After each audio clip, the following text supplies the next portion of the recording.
This is the world according to Jen and Carolyn and Carolyn and Carolyn and Carolyn and Carolyn.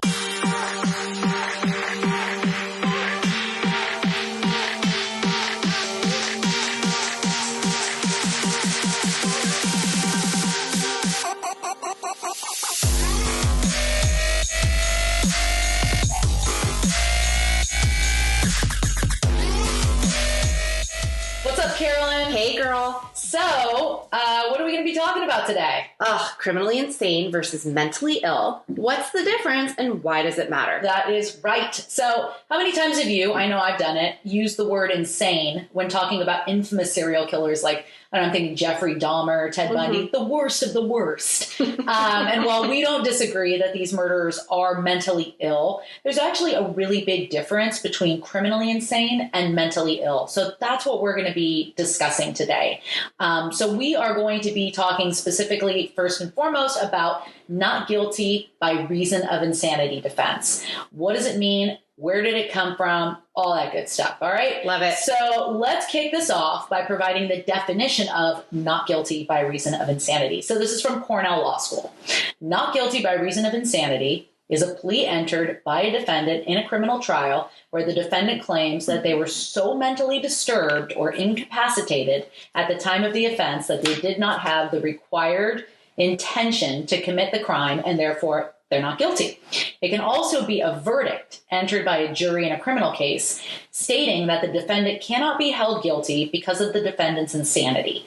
The defense of not guilty by reason of insanity goes to the concept of mens rea. Whenever I hear mens rea, Menstruation. I just think Menstruation. I just think of Legally Blonde. Oh, yeah. I don't think she was using it correctly. So most offenses have two concepts, actus reus and mens rea. Lawyers correct me if I said this wrong. Actus reus is the requirement that the individual must have committed the criminal act, and mens rea is the requirement that the individual had the required mental state, such as negligence, recklessness, etc., when committing the crime. So under this framework, a defendant can plead that they did not have the required mens rea for the crime because they were insane at the time they committed the crime, i.e., the insanity negated their culpability in the crime. For example, the crime of intentional murder requires that an individual have killed the victim intentionally. Intentional murder. Yeah. However, if the individual makes a showing that they were insane at the time they committed the murder and therefore could not have committed it intentionally, the individual may be deemed as not guilty. So insanity is classified as an excuse defense. Principle behind the defense is that the behavior of the defendant who is not acting as a free moral agent is not worthy of social condemnation through the institution of punishment. And to prove legal insanity, defendants usually put forth expert testimony on their psychological evaluation. And various jurisdictions use tests to judge such pleas. So we're going to talk about those tests later. So, Jen, I just looked up the Latin meaning for mens rea, and it means guilty of mind. Oh, okay. Those crafty Latins. I should have taken Latin. I feel like a lot of... Well, you went to Catholic school. We didn't learn that. You didn't learn legal terms when you were learning Latin? Yeah. Everything you had to learn in Latin had to do with Jesus. Yeah. Squid pro row. Squid pro row. What movie is that? Yeah, Squid pro row. Do you ever see that? No. It's from something. Oh, no. I don't know. Anyway. Someone can write in. We digress. So, you know how we love our history. So we're going to go through a super brief history on the insanity plea. It's brought to you by a number of sources that we conveniently linked in the show notes. So the insanity defense as a legal concept was actually born in England in 1843. And a dude named Daniel M. Naughton attempted to assassinate the British Prime Minister, who he believed was conspiring against him. Cool. Due to his psychosis, the court acquitted him and thus established the Mr. M. Naughton rule. It requires that a defendant is to be found not guilty of an offense if, at the time it occurred, his mental disorder was so grave as to, 1, interfere with his ability to know or understand the nature or quality of his criminal behavior, and 2, have compromised the defendant's ability to know or understand the legal or moral wrongfulness of his behavior. And so this two-pronged rule became the legal standard for insanity defense in the U.S. as well. It still is. Yeah, it still is. And so fast forward several decades when an American jury had to consider the fate of Charles Gautier after he successfully assassinated President James Garfield in 1881. At his trial, poor president. Yeah.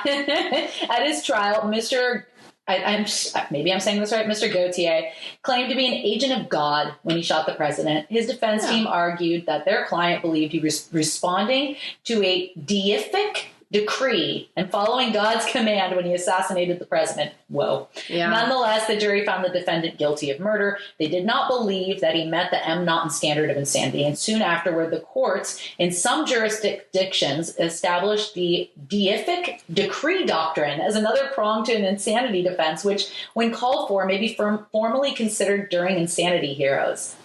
Sorry, can't talk. So that's if it's like a... If God intervention. Yeah, if God told you to do this, this might be to him. Yeah. Or her. He's kind of a big deal. Do not defy God. Yeah. So it's not recognized in California as a prong of the insanity defense statute. Interesting.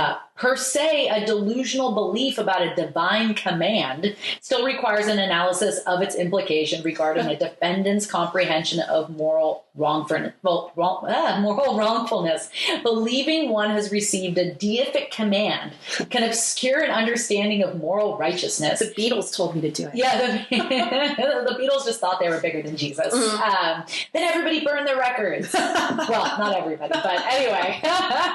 So yeah, this is totally a thing. And then when the insanity defense really kind of, a big light was shined upon it in this country was John Hinckley Jr.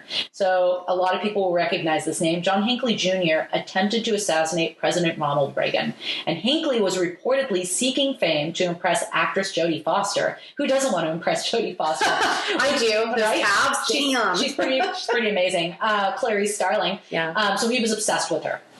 And he was found not guilty by reason of insanity and remained under institutional psychiatric care for over 3 decades. And actually, a public outcry over the verdict led to the Insanity Defense Reform Act of 1984, which altered the rules for consideration of mental illness of defendants in the federal criminal court. How ironic that Reagan was a part of that, considering what he did. Yeah, to mental health. Much dismantling mental health in this country, not just California. Yeah. Go back to among other things. Yeah. There's a long laundry list of complaints we have against Reagan. Yeah. We often rail against Reagan. It seems to be a theme on our show. Well, we are 80s children. This is true. This is true. He's a good punching bag, and for good reason. Mm-hmm. So the Insanity Defense Reform Act of 84 was signed into law in 1984. It was the first comprehensive federal legislation governing the insanity defense and the disposition of individuals suffering from a mental disease or defect who are involved in the criminal justice system. The more significant provisions significantly modified the standard for insanity previously applied in federal courts, placed the burden of proof on the defendant to establish the defense by clear and convincing evidence, limited the scope of expert testimony on ultimate legal issues, eliminated the defense of diminished capacity. So there's a few other things in here. I'm not going to go into too much detail. You could look it up. But essentially, people were like, oh, the insanity defense and the subsequent punishment is a slap on the wrist. And we're going to talk a little bit later about how that's actually not the case whatsoever. But this is confusing. I'm almost asleep right now listening to us go blah, blah, blah, blah, blah. It's such, if you don't live in that legal jargon, it's like, wait, what? Yeah.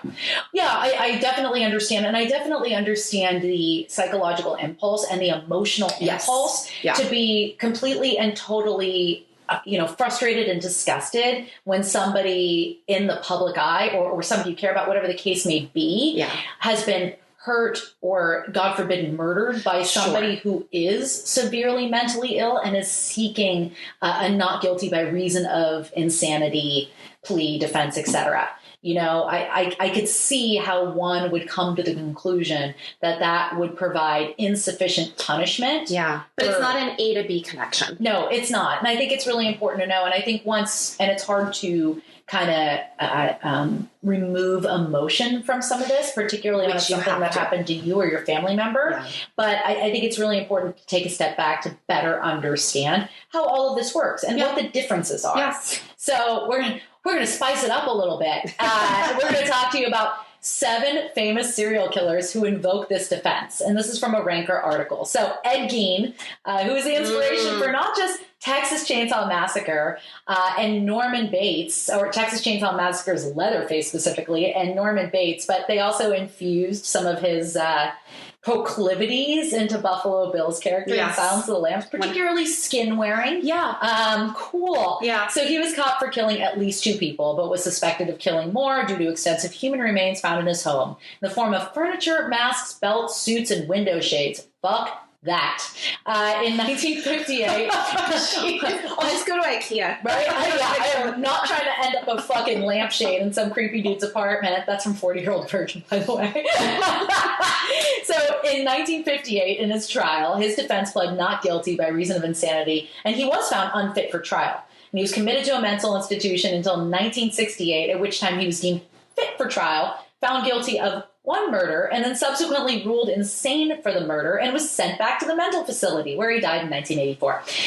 Who doesn't remember John Wayne Gacy, everyone's favorite killer clown, who killed at least 33 men and boys in the early 70s. During his 1980 trial, he claimed that an alternate personality, and we're going to talk more about this, committed the murders, causing his defense to submit an insanity plea. Nevertheless, jury found him guilty, and he was sentenced to death. So then there was Anthony Sowell, known as the Cleveland Strangler. God, I wish I could remember the name of this documentary about this particular case. It was so sad. Oh, yes. I remember you talking about that. Yeah. Oh, we'll figure it out. Yeah, just another instance of the police, unfortunately, not taking seriously these murders because of the women who were being victimized and murdered, who were primarily sex workers and folks with substance use disorders. Anyway, I digress. But it's an important component of this, guys, from a social perspective. So this dude was on trial for killing 11 women, and he pleaded insanity. But he buried the bodies around his Cleveland home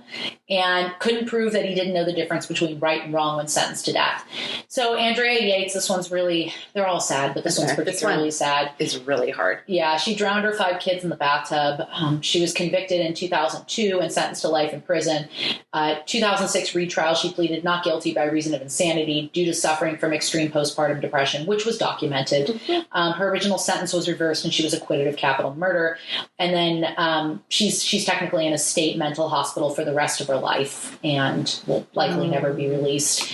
Jeffrey Dahmer, we all know good old Jeffy, murdered, dismembered, raped, and cannibalized 17 men and boys between 1978 and 1991. He pled not guilty by reason of insanity. Obviously, we know what happened to him, sentenced to life in prison, and was killed by another inmate in 1994. Kenneth Bianchi is one of the Hillside Stranglers. In conjunction with his cousin, another sick fuck, they killed and raped at least 15 women, 1977 and 1978. Bianchi originally tried to claim that he suffered from multiple personality disorder, but he was caught in lies. He ended up pleading guilty and received 6 life sentences. Albert Fish, this is also another piece of shit. They're all pieces of shit. He's known as the Boogeyman, the Brooklyn Vampire, and several other names. Oh, God, he was a child murderer. Bragged that he had a child in every state. It's uncertain how many victims he killed. But he was accused of murdering 3 children. He was claimed there were voices in his head that told him to kill the children, pleaded not guilty by reason of insanity. They found him guilty. Court found him guilty and executed him. Mm-hmm. So, and then you added this one, which how could we forget? I had forgotten, but please enlighten us. Lorena Bobbitt, 1994. I remember this one. The verdict highlighted the plight and rights of women who are abused by their spouses, emotionally and physically.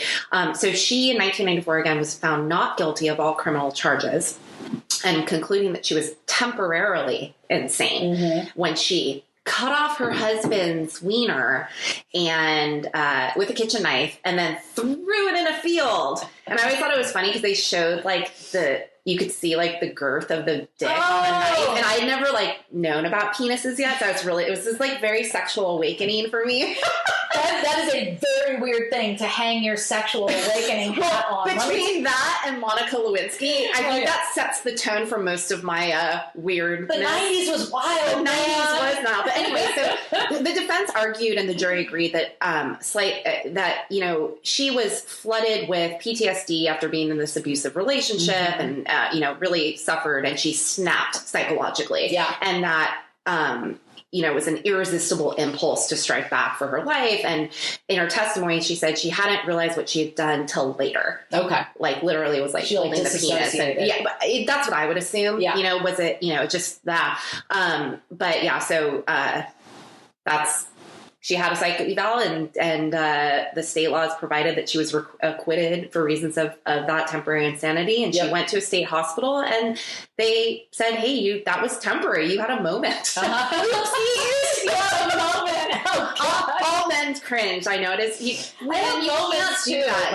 I have moments too, but you can't cut off penises. You don't ever bother a man's penis, right? No. Unless it's doing bother a man's penis. Unless it's doing nice things to it, to be kind and loving. But anyway, so they said, hey, you're not a danger to the public. And she went off, and I think both of them had very interesting different lives. Yeah. John Wayne Bobbitt apparently went off to do porn, none of which I've seen, but he got reattached. Apparently things all right, something to do. All right. Maybe she even made him more famous. I don't know. One could question. Yeah, totally. So, anyway. So, Carolyn, let's go back to these tests. So I had mentioned that there are certain tests administered to determine eligibility to enter an insanity plea. Can you tell us a little bit more about these tests? So I want to kind of step back a little bit first, as always, get us out of the teacup and into the ocean. Let me give you the timeline of what happens when you actually a charge comes up. So the prosecution charges the defendant for the crime. Mm-hmm. The defense then files a plea. The individual who's committed the crime goes in for a 60 to 90 day committed facility for psychiatric evaluation. This means that someone who has gone to medical school and is a doctor, they've also studied the mind, they've done research, they are evaluating this person in a controlled environment, right? They make a report and they give it to the prosecution. If it supports the defense, the prosecutor will let them know they're going to dismiss on condition that the individual gets committed. Okay. Not to prison, to a mental institution. Yeah. Or like a psychiatric unit within a prison, right? That's common as well. The psychiatrist will take over once they're in that facility and with a treatment plan, and release is possible. It goes through the same thing you would look at in our penal system, that they have to go through appeals and people can, whatnot. So if it isn't accepted, then it goes to trial. All right. So that's kind of where you took us up to, right? Mm-hmm. Being found legally insane is defined by court, not just forensics. So when I say forensics, I mean, the psychiatrists, the people who are looking at this case from a mental and physiological standpoint. Mm-hmm. But so it has to meet the court, forensics, and legal criteria. Okay. Why does this matter? Well, if you can prove you're legally insane at the time when the crime was committed, you can get an acquittal. Mm-hmm. And that means you go to what's called civil confinement. You're not in prison, right? But your rights somewhat are taken away. Okay. So this gives me a lot of questions. Well, what is mental illness? Mm-hmm. What is insane? Mm-hmm. So insane is considered, we'll say like, oh, that's insane. Like that's outrageous. That can be how that word's used. But the definition of it is you lack normal perception. Well, what's normal and what are we all perceiving of behaviors, social interactions. Again, all of these are social constructs and also change over time. So without any, if I have diabetes, I can take a test and there's a rubrics and there's a range and I could see it, then I can take a med. You can't always do this when it comes to being mentally insane. It's not neat. It's not neat and tidy. Exactly. So this is why it's really complicated. Okay. So this is a hard to pinpoint definition. It changes by profession, culture, etc. But here's the facts. The psychiatrist who's diagnosing the mental illness, when we're defining that by the Diagnostic Statistics Manual, which again, that changes over time too. They're looking at purely cognitive function and your ability to perceive and reason versus volitional function, which is the ability to have willpower and control. Okay. So why does mental illness contribute to a crime playing out? That's really the question we're defining, right? So states rely on 4 different ways of determining a defendant if they're legally insane. Remember McNaughton? Yep. All right. Well, there's something called the McNaughton test. I think it's M. Naughton. Really? Yeah. McNaughton. I just made a I'm criminally insane. Oh dear. It's not a sandwich on the McDonald's menu. No. So just to recap, if you don't remember, it's this 1800s England example. It's a test. It's narrowly interpreted as what did the individual know? Did they know what they were doing when they did what they were doing? And did they know that that was wrong? So if a schizophrenic kills someone, how are they articulating the act to that psychiatrist when they're in that 60 to 90 day hold? Do they have awareness of what happened? Do they have awareness of the morality of killing another human? Problem. What does it mean to do something wrong? That's going to change. Again, we're sticking just to California for the purposes of this, but courts can't really agree on what's legally and morally wrong either. Well, we have laws to determine what's wrong and what's punishable under those laws. The morality of it. That's where it gets hard to define. Did this person know what they were doing? Like, what if they say God was telling me to do this? Or in a case of another person I was reading, Barry White told him to do Whoa, things. really? Yeah, I forgot. Barry White just tells you to make love. He doesn't tell you to kill people? No, he tells you to kill people. So again, using this test, so that's why there's other examples of this. So something called the irresistible impulse test, which sounds really, really provocative. Yeah. The law defines as an insane defendant as unable to control their impulses leading to the commission of a criminal act. When you use this test, the defense is looking at the excuse of some sort of insanity in which the defendant argues they shouldn't be held liable for their actions. Yes, they broke the law, but they couldn't control themselves in order to have awareness that that impulse was wrong. Got it. So we can tell you which states use this and which don't. There's a combination of the two is something called the moral penal code, which by definition of it's irresistible impulse. A person may be found not guilty by reason of insanity if at the time of the offense they lack substantial capacity to appreciate the criminality of the conduct and or to conform to the conduct in this sense of what the law requires. Okay. What the fuck does that mean? The same. It's all reverberations of the same thing. Pretty much. Do you know what you're doing? Do you know if I'm going to kill someone because I think they're a devil and God's telling me to kill devils, I don't see that person as a human. Therefore, they don't fit into the criteria of what the person might say. Well, of course I wouldn't kill a human. Well, that wasn't a human though. Yeah. That was a demon. Yeah. And now I'm insane. Yeah. Right. Okay. So then we have another one called the Durham rule, which is a product test or product defense rule. And the rule in a criminal case by which a jury may determine a defendant is not guilty by reason of insanity because the criminal act was a product of the mental disease. So it's a broader term. Yeah. It's more vague. And I think Ohio is the one that was named in this one, which I thought was interesting because their state, what's their state motto? It's like, can't get away with shit or something like that. My life motto. That's just my state motto. They can't get away with shit state. So this is, again, if you're listening to this, you're going, well, this is really confusing. Yes, it is. It was confusing to me to understand this, but we're looking at facts and things where I think people get funny about this is, well, what if you're lying? Yeah. Hey, why do we lie? So we don't get in trouble. Well, we talked about Ed Kemper in a previous episode where we talked about not only was he, a sociopath and totally manipulative. Oh, you just spilled coffee on yourself. Ed Kemper gets me all crazy. But no, he was so highly intelligent and could manipulate these tests to the point where the folks administering the tests were like, oh, he's fine. He was able to fool people. And that's interesting. What's considered fine in our culture? Someone who's docile and intelligent and speaks well. Mm-hmm. And so excuse me, if you are someone who's mentally ill on the sociopathic side, on the personality disorder side, versus someone who's schizophrenic, and like, to me, that's a different manipulation, right? Charlie Manson presents a lot differently than Ed Kemper did. Yes. You know? Yeah. And that also fits into the society of what's considered normal perceptions. Yep. You know, look at white collar criminals.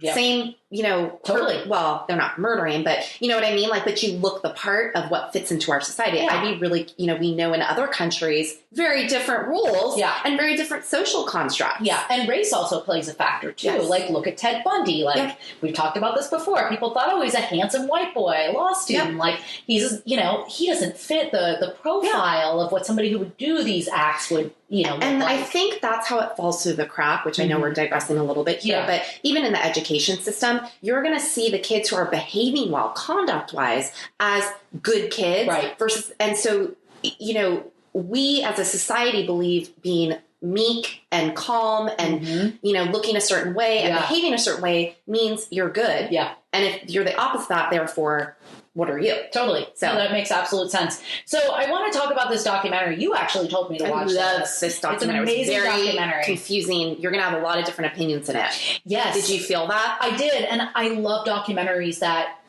have me kind of changing my mind and my perspective throughout the entirety of the film. Yeah. This was fascinating. It's called Crazy, Not Insane. So this is from a New York Times review and a Variety article. In Crazy, Not Insane, the prolific documentarian Alex Gibney turns his camera on this doctor, Dr. Dorothy Otnow Lewis, a psychiatrist and professor with a particular theory of murder. She believes that killers tend to act out a combination of neurobiological and environmental factors, and that premeditated, repeated murders don't occur solely because of what some psychiatrists see as a severe lack of empathy. Look closely, she suggests, and psychosis, abuse, or brain damage will inevitably factor in. And in her view, nearly every one of them has dissociative identity disorder, or DID for short, which also used to be called multiple personality disorder, leading them to possess at least one inner identity that's responsible for committing the crimes. Many of them have organic brain damage, as evidenced by their MRIs. None of this totally explains serial killers. Maybe nothing could, but it colors in their dread-soaked, enigmatic viciousness with a fair amount of clinical evidence and behavioral data.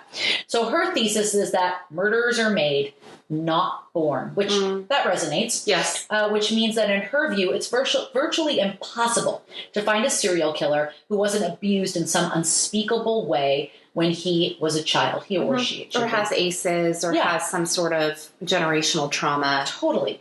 I don't want to hear that when I'm the victim. No, of course not. Yeah. This is all, we say these things not to justify, and I'll say this later, but we say these things not to justify the behavior. And right now we're only going over Dr. Lewis's theory. It's not necessarily our theory, but if we can understand at least some of the reasons why people do these things, then maybe there's a preventative approach that we can take. Yes. But unfortunately, I think the preventative approach, because every serial killer I've read about has had a really tumultuous and abusive upbringing. How do you intercede? Like, as a society where we're like, you know, we have measures to protect children. And at the same time, once those doors are closed, someone's home doors are closed at the end of the day, if you don't know what's going on behind those doors and a child is being abused, and that abuse at least partially contributes to that child ultimately becoming an adult who does shit like this. What do you do? What the fuck do you do? I don't know. Anyway. Digressions. Actually, it's all connected. Yes. So, you know, Dr. Lewis based the core of her perception on close encounters with her subjects. This is the most fascinating part of the film. Her multiple hours of conversations she conducted and videotaped with more than 20 serial killers. You know, Arthur Shawcross, Ted Bundy, those were some of them. In her view, no matter how barbaric their crimes, no society that considers itself moral should execute the insane. For a long time, much of the psychiatric establishment stood against Lewis, and the condition of dissociative identity disorder, or DID, is listed in the DSM, but some said that she had turned it into a one-size-fits-all diagnosis for serial killers. Somebody named Park Dietz, a noted forensic psychiatrist, thinks DID is a hoax, and that interviewers like Dorothy can leave lead people in the direction of acting out more than one personality. I feel like I kind of saw that in the documentary. Absolutely. But I think it's open to interpretation. Yeah. Just see the documentary, guys. Yeah. It's fascinating. Carolyn, can you just tell us a little bit about dissociative identity disorder? So you may have also heard it as multiple personality disorder. Now we call it DID. Mm-hmm. It's associated with overwhelming experiences, traumatic events, or abuse that occurred in childhood. Uh-huh. That's where you're typically going to see someone use that defense, right? Mm-hmm. Not in other cultures, though, I will note that these disturbances may not be seen as wrong. Mm-hmm. They may be seen as actually divine or something religious. Interesting. Or being possessed. These are normal parts of your religious practice and not a disorder. So I will note that. But then I kind of laugh that, did Catholicism decide that you're allowed to be possessed or not yet? I think the church has come out and they're like, yeah, we have exorcists. Yeah. But I don't know. I only know what I see in movies, right? Yeah. Who knows how accurate that is? Well, so I thought that was interesting. Again, when you look, we're talking about American. I'll also, the symptoms are, in case you want to know if you have it or someone in your life has it, you are going to have at least 2 or more distinct identities or personality states, and they're accompanied by changes in behavior, memory, thinking, sometimes even voice, handwriting, likes, dislikes, etc. So the individual usually has a gap in their memory when this occurs. Their personal information, any events that happen during that time, they're dissociated, which is why they call it dissociation. It causes a lot of stress for obviously the individual and a lot of problems socially, occupationally, and other functions. So I can kind of go on the details of it, but I think people get the idea. There's been some great United States of Terror is a really interesting show that Toni Collette was on. There's, Sybil, all these different things. Oh, but Sybil was like the OG multiple personality disorder. Again, when I watched this, it did make sense to me about this idea that, well, yeah, it would make sense that when you're activated by a person or an event or something that could put you into that psychological state of trauma, you might dissociate and do what you did as a child to protect yourself. And now some people dissociate and they play dead, right? I could see, that's a common response. That's my common response. Other people get violent. Yep. Other people might completely dissociate and try and save their life and do whatever they need to do. So you can't, and this is where it's hard.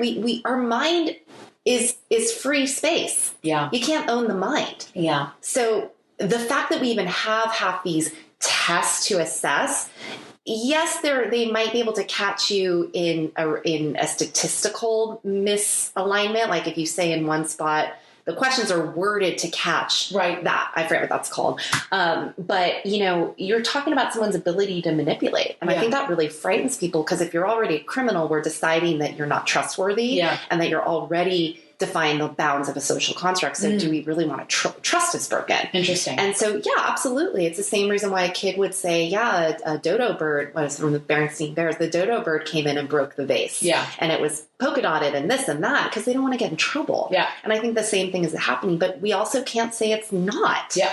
And I also want to name, too, that the DSM thought being homosexual was a crime. Totally. And the laws also thought that, too. So there's a lot of mistrust in mental forensics of mental health and how that looks, and a lot of how courts see this, too, because it's supposed to grow and change over time. Yeah. So I hope this is a transition we're also going to see, and we're on the prefaces of a new shift going because we are learning more about the brain. But until you actually can take the brain and look at it, and even then I don't know that you can really tell what's happening. No. You might be able to say prefrontal cortex and damage. We're talking about something that's truly not a computer, but also is completely a magical organ that we don't even know how to use. It's not organic brain disease, which you can easily determine by dissecting and looking at the brain. Yeah. These are things happening within our psyche. So it makes it difficult then to put it under a medical model that relies on clinical data. Totally. Okay, we're doing our best. We're going down the rabbit hole, but it's a fun rabbit hole to go down, and we encourage you to do your research. So, I think it's important to talk about some of the big myths that shape public perception of not guilty by reason of insanity.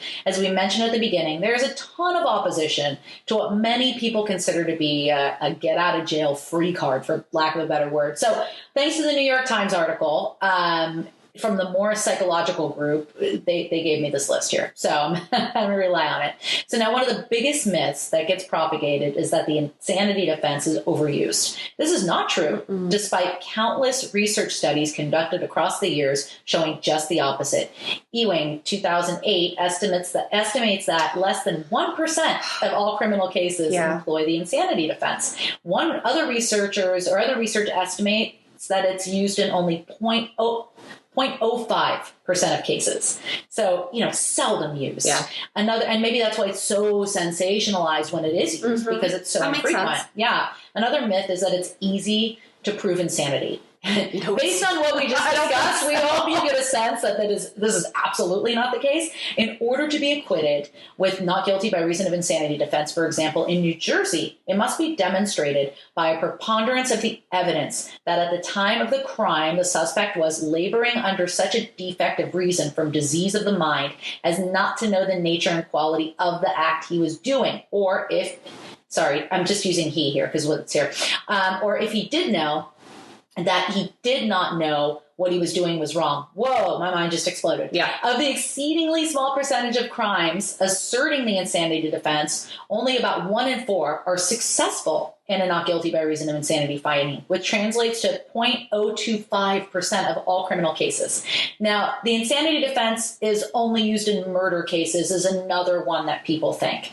That's not true either. While about 1/3 of the time the insanity defense is attempted involves murders, the remaining do not involve the victim's death. Furthermore, those charged with murder pleading insanity are no more successful asserting this defense than those who are charged with other crimes. So there was a dude, there was an article where I got this information that I posted. I'm trying to remember what the details were, but, he was a guy who, he was charged with larceny, I think, and had stolen a jacket.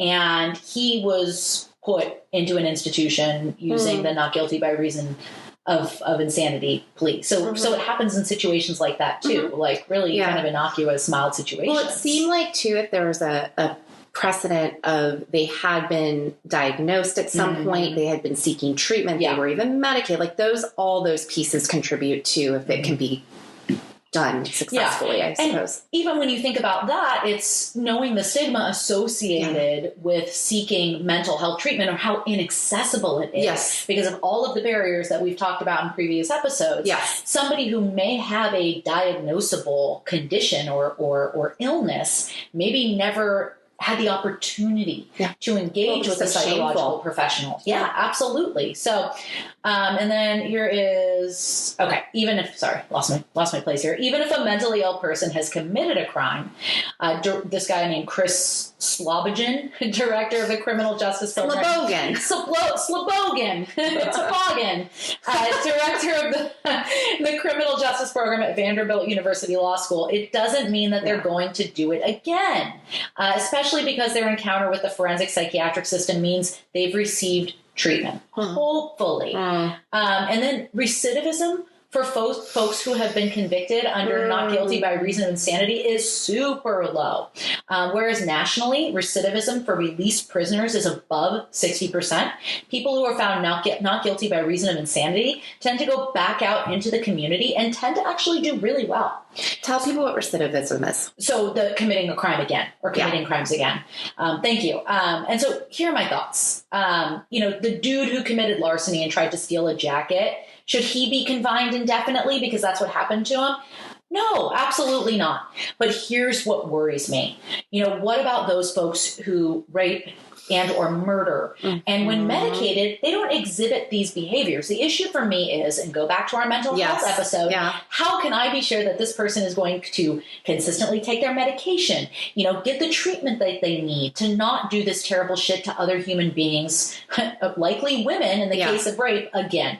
So there's the same article that I was referring to. There's an example of a dude who cut his dad's head off. I think the Lord was telling him to do it. But it's like, I don't really want that guy, even if he's not necessarily a threat to other people or hasn't been deemed, I don't want that guy walking amongst us. I'm sorry. That makes me incredibly nervous. So, sometimes there is no medication, just therapy. One guy mentioned in this article had violently raped not just one woman, or at least one woman, but possibly two. His medication regimen, get this, consists of fish oil twice a day, calcium, vitamin D, 2 Kool-Aids, and prune juice and Metamucil. And in 2004, and a gut must be doing great. Dude, that sounds, how's his mind? It sounds like a shit show in my too? stomach. Yeah. In the 2004 appellate court overturning of his transfer, the hospital doctor testifying in favor of his continued detention pointed out there was no medication for diagnosis of antisocial personality disorder, just therapy, which he was resistant to. Well, so, what kind of therapy? We're even redefining what therapy is. Yeah. So, that's the kind of shit that makes me nervous. So, talk to us a little bit about stigma and the reality of what happens after a verdict. Kind of, as you're talking, here's what makes me nervous. So we're saying to someone, you got to take your meds, you got to do treatment. Well, what are we actually offering them as a society? Yeah. Do we actually have services that can provide that? B, professionals who can tolerate where I don't want to work with that population. No. That would be really hard for me. Yeah. I'm okay with that. I'm okay saying that. But I know friends who do work in that environment.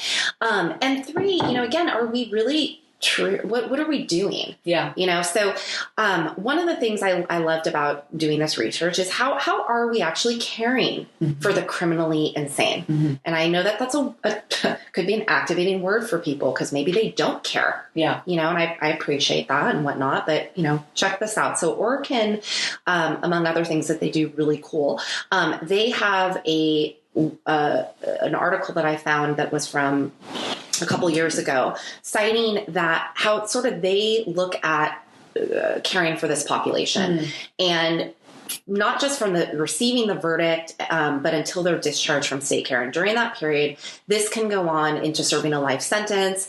And there's a board that supervises the treatment, determines when the person is ready for a less secure facility, and eventually a conditional release.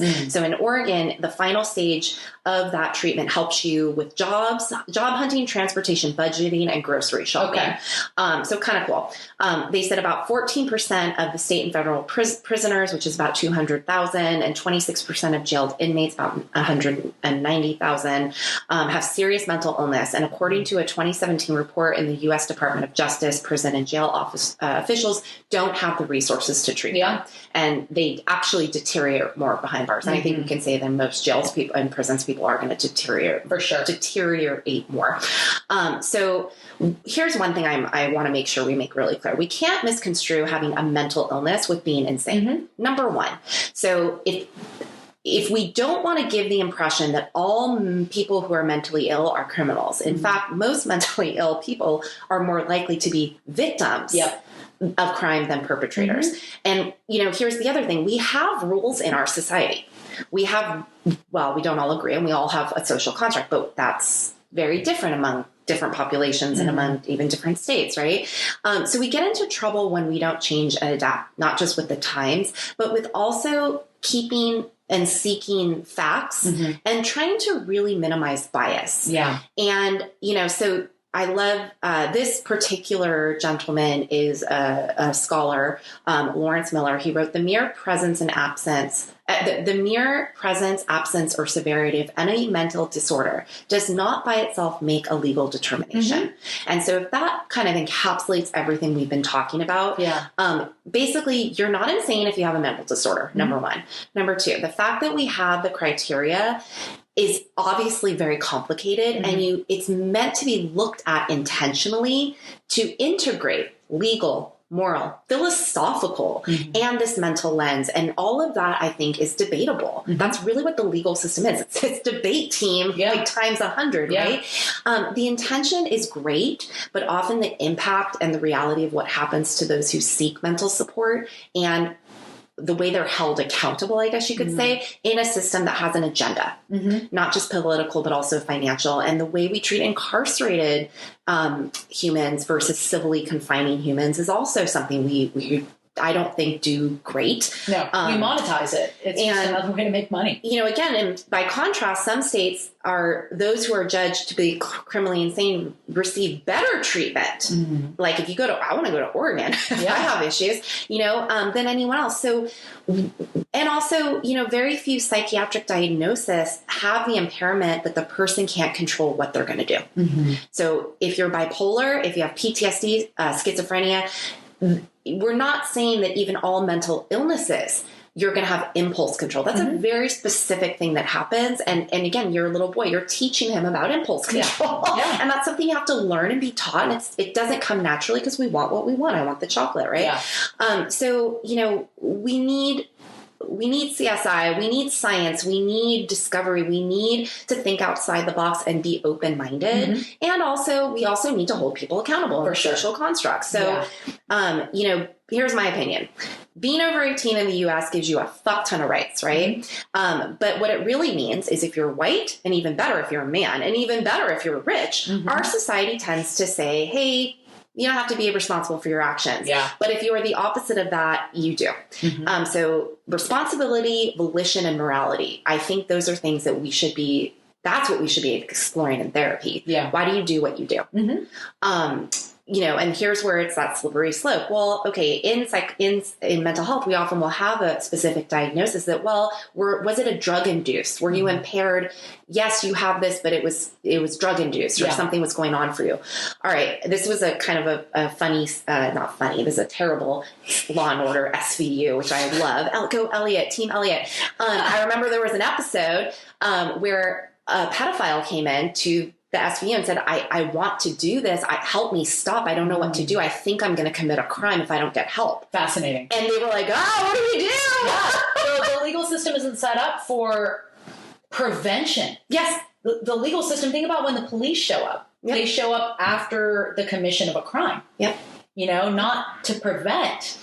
Well, and so what do we do? Is that going to be that's my slippery slope of, okay, well, is a pedophile not going to say, well, they're compelled to do it because their body's telling them to. Yeah. And we can all agree that if you're a pedophile, that's kind of insane. Mm-hmm. But is that going to be the next person who goes, well, I'm dissociating because I was molested. Yeah. So it just gets complicated. And again, that's good. It gets complicated, which means we have to talk about it and we have to have discourse. And maybe there isn't a blanket. Maybe everything has to be taken case by case. It's all circumstantial. I think it's all case by case. I think it has to be. Yeah. Because everybody's brain's different. Everybody's experiences are different. The circumstances of a particular crime vary from crime to crime. So it's impossible to do blanket statements here. So you have to do the work. You have to do the research. We hope that we think we probably confused you further, but we hope that you have a better understanding of what not guilty by reason of insanity means and doesn't mean, versus just being straight up mentally ill. So do your research, check out the resources that we included in the show notes, and stay safe out there. Yes. Continue to educate yourself, and we'll see you all next week. Bye. Bye.